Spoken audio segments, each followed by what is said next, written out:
folks, and welcome to the SCV Leadership and Business Solutions podcast. I'm Paul Raggio.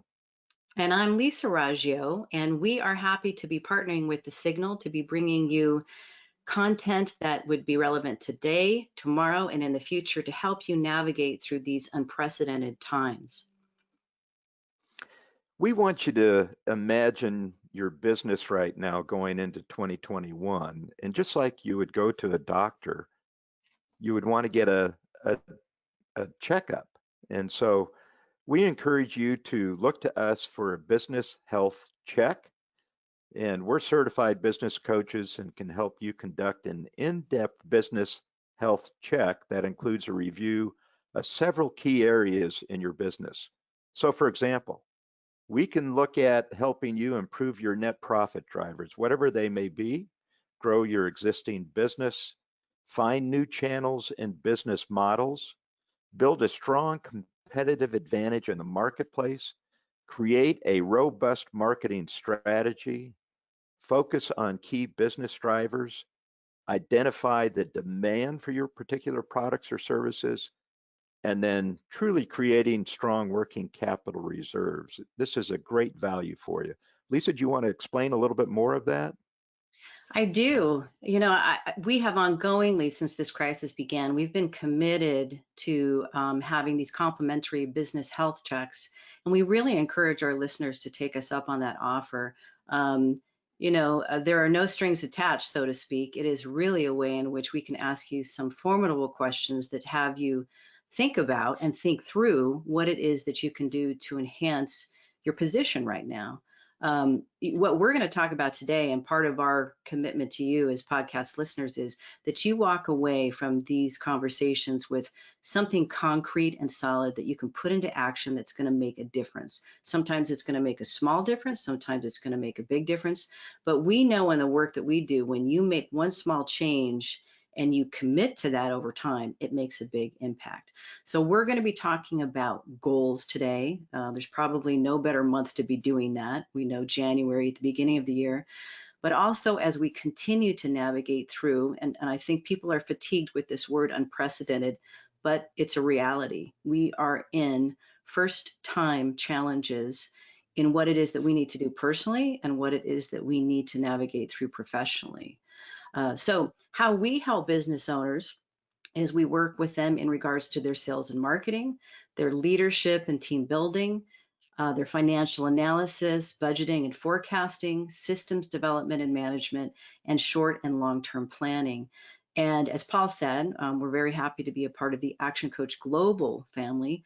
That provides us an opportunity to delve into our rich library, global library, of really identifying the pain points for the small and medium-sized business owner and helping them bridge the gap in those pain points. So that's overall what we do and how we help business owners, and why we are committed to this podcast and so proud to partner with The Signal, because now is the time in which Paul and I have a commitment to serve. It's a part of our past, it's a part of our future, and we'll continue to do that. And so now is a great time, Paul. Let's get into the meat of it, of what's the background that we need to think about when it comes to before we start to think about goals. And then we're going to walk you through how you can form it, how you can develop it, how you can implement it, and how you can execute it. Yeah. We use a 6-step model with any business, and one of the first steps in the model is really exploring what is your vision and where you're going, and that's this thought process that you have to use is part of your goal development. And I'll share a story, an old war story. So it was the fall of 1989. I was at 18th Airborne Corps, and I had just arrived there, newly promoted major, had gone through a 4-month school on the military decision-making process. And I had arrived in the early summer of '89, and then we were just starting to look at doing some planning for the invasion of Panama. President Bush had made a determination that President Noriega was truly a threat to our national security with the number of drugs that was flowing through Panama. And one of my jobs, I was the deputy Corps Provost Marshal, and one of my jobs was the chief law enforcement planner for 18th Airborne Corps.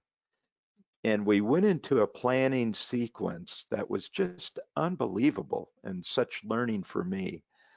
It started with the vision itself of what we wanted as an outcome if we were to invade Panama and capture President Noriega. And we used this military decision-making process. It contains 7 steps, and I'm just going to highlight 5 of those.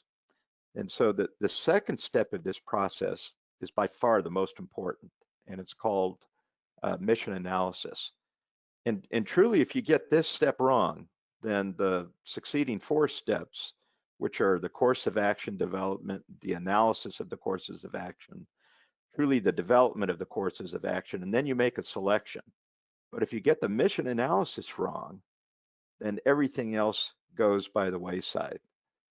And so what you're trying to do in the mission analysis is define the problem. What is it that you're trying to solve?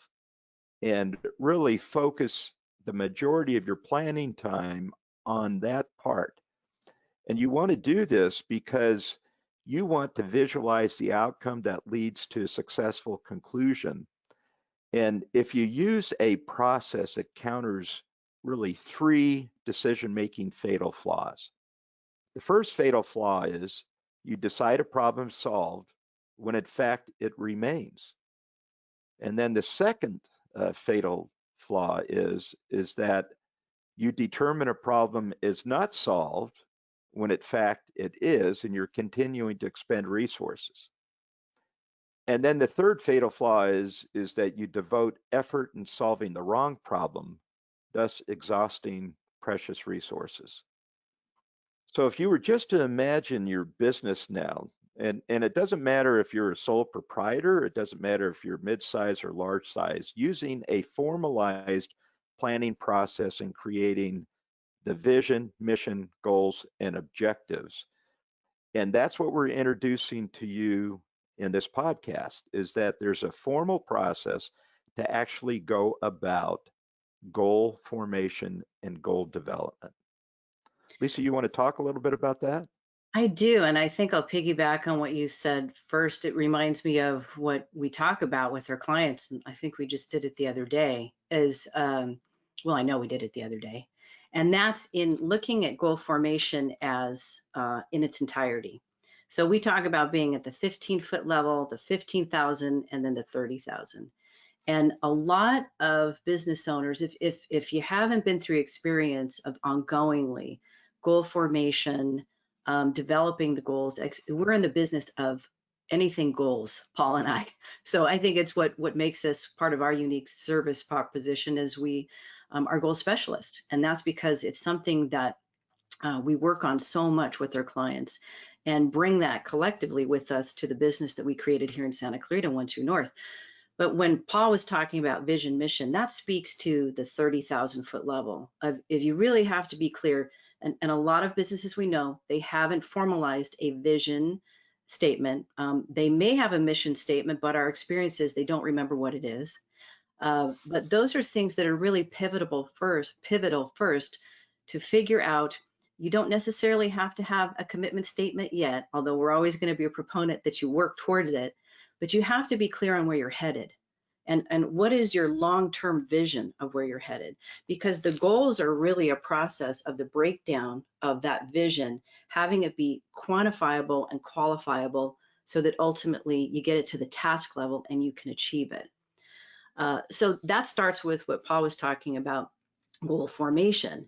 And in its most simplest of terms, actually on our website on onetruenorthcoach.com, we have a COVID-19 resource page, and you can go to that. And there's a slide that we've put there that's a simple slide in regards to just starting, where do you start to think about goals? And that starts with goal formation. And you look at what is, as Paul said, what is the problem that you're trying to solve? So you got a gap. You know, there's a gap there. You've identified it. You're clear. Again, we're going to encourage you first to think about your vision and your mission. But when we move into the goals, what is the problem that you're trying to solve? And then really important, and this is a key takeaway from us, there's many, from us following the learnings of Simon Sinek, which is a business thought leader, has written Start with Why, Find Your Why, and many other books that really help not just business owners and leaders, but organizational leaders and all of us wanting to put purpose first and follow that path of having a strong foundation that we can build on. But he encourages this thought of whenever you are setting out to, if it's a project, if it's a goal, you need to ask yourself why. Why are you doing that? What is it answering? And so you'll see on our website after that, once you've identified the problem, so that, those are two key words. So when you're creating that goal statement, so that, add it to the end so that you can figure out why are you doing this. It also is an anchoring effect to what it is that you're trying to achieve. You know, we meet a lot of people that they get into a rhythm of constantly setting goals, achieving goals, setting goals, achieving goals, and yet they're feeling they're always chasing something, right? And that's because if you're just looking at setting and achieving goals, but they aren't lined up with what you need to be doing in regards to your vision and your mission, then you're just fighting something in which you're going round and round, one oar in the water. It anchors you to what you need to do. And we like to call goals progress pillars. You know, progress pillars, and you'll see that other slide on our COVID-19 resource page. When you're looking at the slide and you see progress pillars, those are the goals that you see there, because they're really there as indicators to you. Are you on the right track to your long-term vision? Are you on the right track with how you're doing that, which is your mission? And then last, when it comes to goal formation, you have to ask yourself, how? How are you going to do that? What are your objectives? What are the tasks that you're going to put in place on a regular basis that are answering your why so that you're doing it and ultimately achieving what you need to do to move, to progress, to grow, achieve the results so that it's adding value to the long-term vision and impact. You know, how we look at this and make it actionable for you is that right now, if you don't have the 2 to 3 things that you want to accomplish in 2021, even given the pandemic, then your business is behind the curve. You want to get out ahead of this. So just think through, what is it, the 2 or 3 things that as a business, whether you're a sole proprietor or a major business, what is it that you want to get accomplished in 2021? The next step would be you have to map that against the calendar. What are those large milestones, objectives, tasks in order to achieve that goal? How are they mapped against the calendar by month, looking at it by month? And then you get into greater specificity, saying, what do I need to accomplish in the next quarter? Looking at what I can do in the month and the subsequent 3 months, 6 months, 9 months. That becomes an important framework for you in the goal development process. So when you actually get into developing the goal, as Lisa said, the first thing you want to do is define the problem. What is it that you're trying to solve? How are you going to solve it? And what are the specific steps associated with it? And we use an acronym called SMARTER. And I'll let Lisa explain what that acronym is. Yeah, SMARTER stands for specific, measurable, attainable, results-oriented, time-framed. And so a lot of you can find that if you just did a search on SMART goals, you'll see a lot of that. Paul and I added on to that and made them SMARTER, which is encouraging and rewarding, because we know that this is important work and it can be hard work. And you need to be building in those opportunities for how you can encourage and reward yourself and how you can encourage and reward your team. So when you're looking at the goal, when you're identifying the problem that you're trying to solve, when you're clear on why you're trying to solve it and you're solid, now it's kind of like a green light. Okay, move forward. Now let's start to draft what that would look like. And you can put them through the SMARTER test. You can break it down and say with that goal, let's put it through the SMARTER test and ask questions. One of the, I would say the most fun things that Paul and I engage in with our clients in our workshops and our 90-day business planning is when we see the power of peer support and we encourage the participants to ask each other, okay, let's offer up, let's have someone give an example of one goal that they're trying to achieve. And then we ask the questions of, well, how can it be more specific? How can it be more measurable? Is it attainable? Is it realistic? Is that something you really can do? Or is it just a platitude that is going to make you feel better to think it and say it? But when it comes down to it, it's really not achievable, or maybe not achievable at this time. And that's the other thing that we encourage our clients and you too to look at. You know, on our website, we have planning through the COVID phases. And I know Paul can go into that more in depth of how it relates to goal formation, but and development, but it's so relevant now. We encourage you that it's one thing to have your goals that are now making sense. You put them through the smarter test. Well, we are living through COVID, and it's important that we're mindful too of what we have in education and information about what are some things that are coming up, what are some things that we can take advantage of, and what is it going to make sense in where we book that goal. Is it going to make sense in quarter 1 or quarter 4? And that speaks to attainable and being realistic with it. So that adds more in depth to what you're talking about, Paul, with the goal formation and goal development. Yeah, certainly one of the things that you want to consider is just the external environment in 2021 and the impact it's going to continue to have on your business. And in a planning process, you have to make some assumptions. You can't live with the assumption that, well, I don't know what's going to happen. You have to define the environment that you're going to operate in, and there's enough information to do that right now for your business. So you can make a pretty solid assumption that there's going to be significant economic activity in the second half of this calendar year. That means that you're still going to be constrained in business operations, likely through June period. And the reason is because we're waiting for the vaccinations to go to the general public. Once the vaccinations are administered to the general public, and there may be an acceleration of that given the new administration, it would be important for you truly to follow this and not squander the time now in developing a plan to take advantage of that economic activity in the second half of this year. Mm-hmm. But if you start looking at your goal formation and goal development, Lisa brought up a very important part of that smarter test, and that's called attainability. Being able to attain a goal means that you have to have the ability to resource it. So if you don't have a good handle on what your numbers are through 2021, knowing full well that you're still surviving in the pandemic, you can do projections to understand this is what I'm going to achieve during the first half of the year. This is what I intend on achieving in the second half of the year, assuming that you're going to benefit from the economic activity that's going to happen in the second half of the year.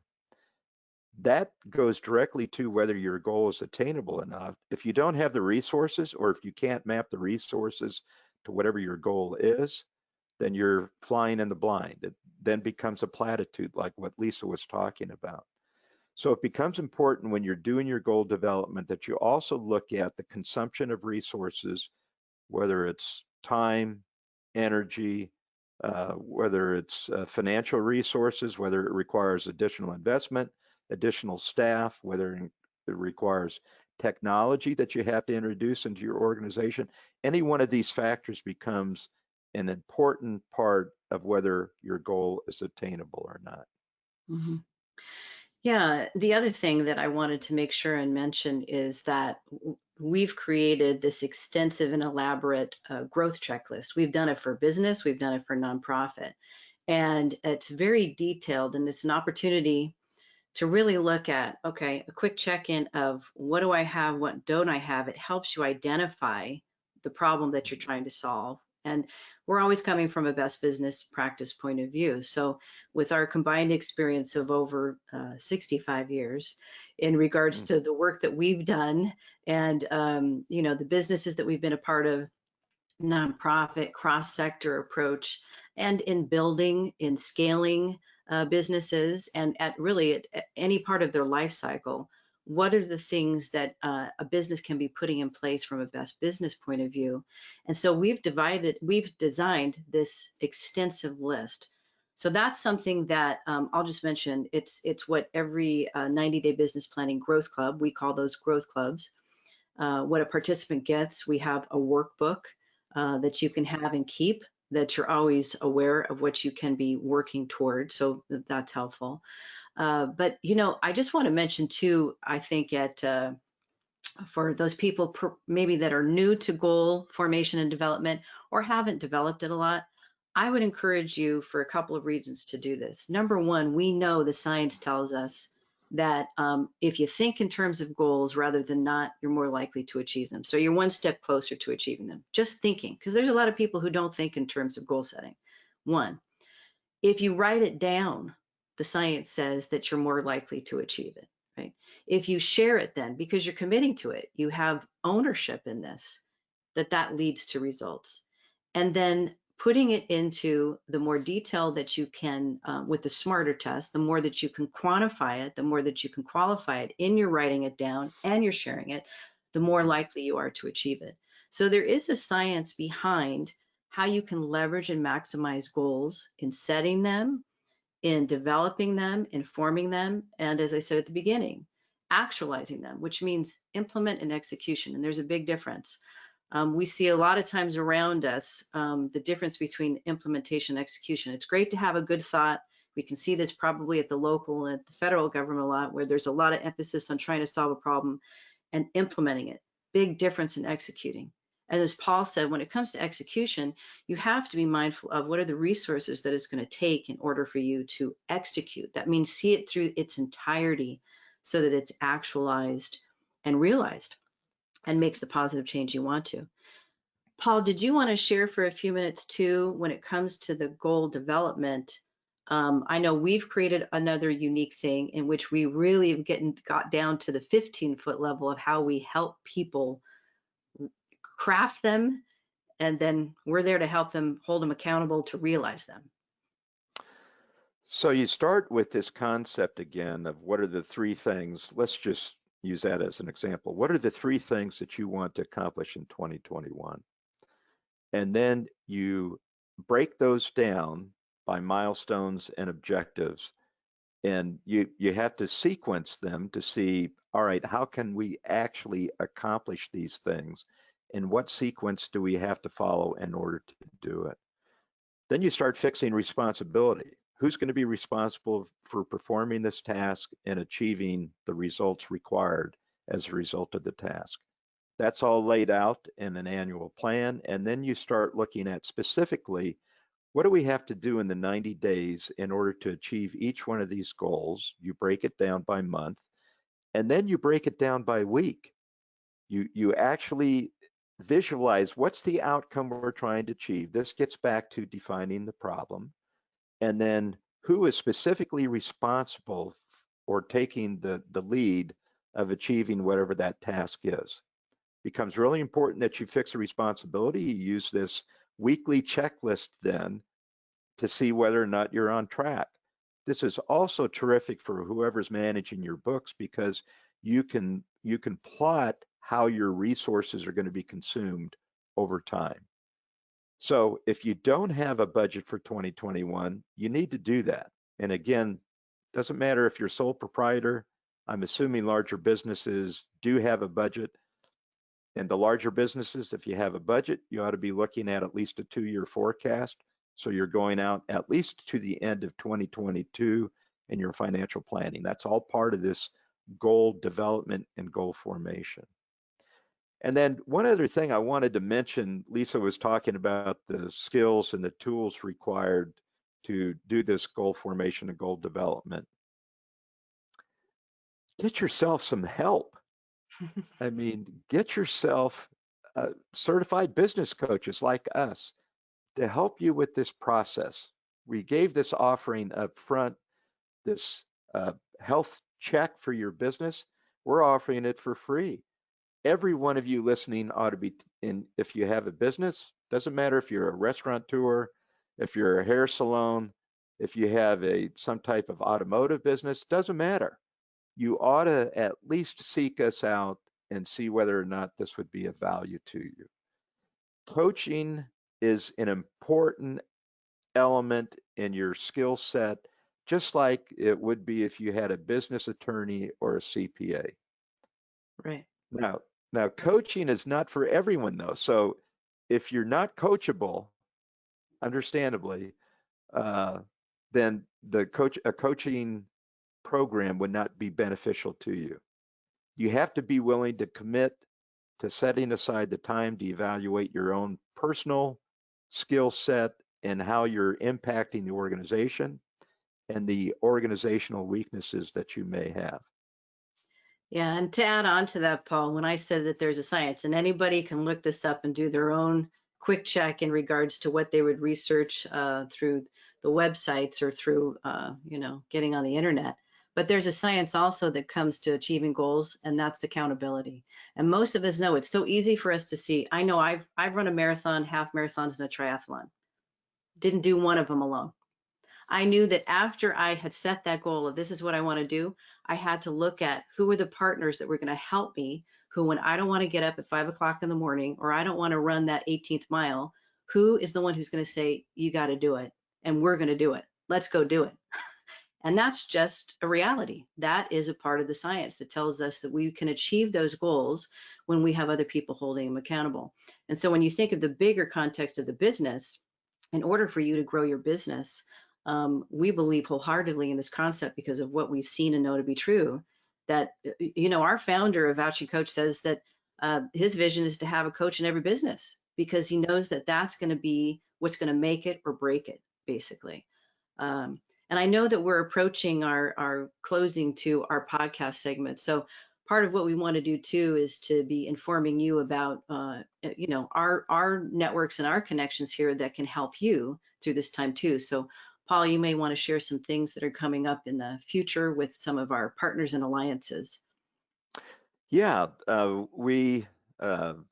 meaning I, as well as Paul Butler of New Leaf Training Development, co-host the Chamber Small Business Roundtable. This is a great opportunity for Chamber members to attend a 90-minute session. In about 20 minutes, we have a subject matter expert come in and talk about challenges that we know businesses are experiencing. And then you have the opportunity to dialogue with the other participants and the subject matter expert and really do some problem solving as a result of it. So if you're not a chamber member, I encourage you to join the chamber. This is another program that they have introduced that is truly of value to businesses. And the next one is February 12th. These are held every Friday, every second Friday of the month from 7:30 to 9. We've changed the time. It was from 7 to 8:30. We've changed it to 7:30 to 9 based upon some of the feedback we've gotten. But Bob Jensen is our next speaker. He's from KKAJ, Certified Public Accountants. And Bob's going to be talking about the overview of the new tax law that is applicable to the 2020 tax returns. We know we're going into tax season. So this will be both for federal and California state returns. And it's something that, again, if you're a business owner, it's very valuable and something that you ought to plan on investing the time of 90 minutes. Lisa, how about some of our other associations? Yes, I'll mention VIA.